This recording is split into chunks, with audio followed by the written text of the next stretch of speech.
একবার আমরা এক বড় কাফেলার সাথে হজে যাচ্ছিলাম। আমাদের কাফেলায় একজন নারীও ছিল। সফরে এক জায়গায় যাত্রা বিরতি করে আমরা বিশ্রাম নিচ্ছিলাম। সেই নারীটি যখন ঘুমিয়েছিল, হঠাৎ একটি বিশাল সাপ এসে তার গলায় পেঁচিয়ে বসল। সাপটি তাকে কামড় দিচ্ছিল না, কেবল পেঁচিয়েই ছিল। কাফেলার কেউ ভয়ে সেই সাপটিকে সরাতে সাহস পেল না। বিস্ময়কর বিষয় হলো, সেই সাপটি টানা কয়েকদিন তার গলায় এভাবেই ছিল। কাফেলা যখন মক্কায় পবিত্র সীমানায় হারাম শরীফে প্রবেশ করলো, সাপটি হঠাৎ আগলা হয়ে নেমে পড়ল এবং কোথায় মিলিয়ে গেল। আমরা সবাই আল্লাহর শুকরিয়া আদায় করলাম এবং হজ সম্পন্ন করলাম। মক্কায় এক বুদ্ধিমান ব্যক্তি সাপটির কথা শুনে ওই মহিলাকেও উদ্দেশ্য করে বললেন, ওরে দুর্ভাগী, তোর সেই সাপের খবর কি?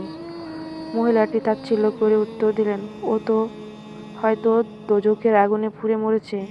সেই জ্ঞানী লোকটি অত্যন্ত গুরুত্বের সাথে বললেন, দোজখে কে থাকবে সেটা সময় তোকে বুঝিয়ে দেবে। মহিলাটি লোকটির কথা বুঝতে না পেরে সেই উড়িয়ে দিলেন। হজের কাজ শেষ করে কাফেলা যখন ঠিক সেই জায়গায় পৌঁছল, সেখান থেকে সাপটি এসেছিল। অমনি পাহাড়ে এক পাশ থেকে সেই আগের সাপটি ঝড়ের বেগে ধেয়ে এলো এবং পুনরায় মহিলার গলায় কুণ্ডুলি পেঁচিয়ে বসলো। মহিলাটি প্রচণ্ড যন্ত্রণায় চিৎকার করতে লাগলো। এরপর সেই সাপটি এক অদ্ভুত ধরনের শব্দ শীষ দেওয়া শুরু করলো। সেই শব্দের সাথে চারপাশে পাহাড় ও গর্ত থেকে শত শত বিষধর সাপ বের করে এলো এবং মহিলাটি জীবন্ত অবস্থায় কুবলে খেতে শুরু করলো। কাফেলার একজন স্তব্ধ হয়ে গেলেন। তারা সাথে থাকা এক দাসীকে ডেকে জিজ্ঞেস করলেন, এই মহিলার আসল পরিচয় কী ছিল? তিনি কি এমন কাজ করেছিলেন যে আল্লাহর বিচার এভাবে প্রকাশ্যে নেমে এলো? দাসীটি কান্নায় ভেঙে পড়ল এবং গোপন সত্যটি ফাঁস করল। সে বলল, এই মহিলাটি তিনবার জেনায় লিপ্ত হয়েছিলেন।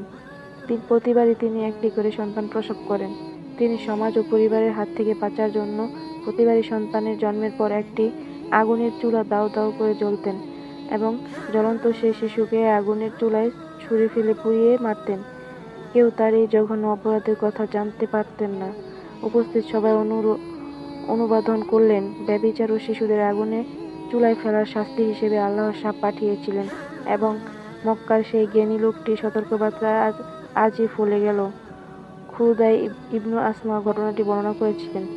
ব্যভিচার ও নিষ্পাপ শিশুকে হত্যা করা ইসলামে ভয়াবহ এক কবিরা গুনাহ, যা সাজায় দুনিয়াতে ভোগ করতে হয়। রাসূল আল্লাহ সবসময় তওবার সুযোগ দেন, কিন্তু পাপিষ্ঠ সেই নারী যখন হজ সম্পন্ন করার পরেও মোটেও অনুতপ্ত ছিলেন না, বরং হাসছিলেন। তখনই আল্লাহর চূড়ান্ত গজব নেমে এসেছে। আল্লাহ আমাদের হেফাজত করুক।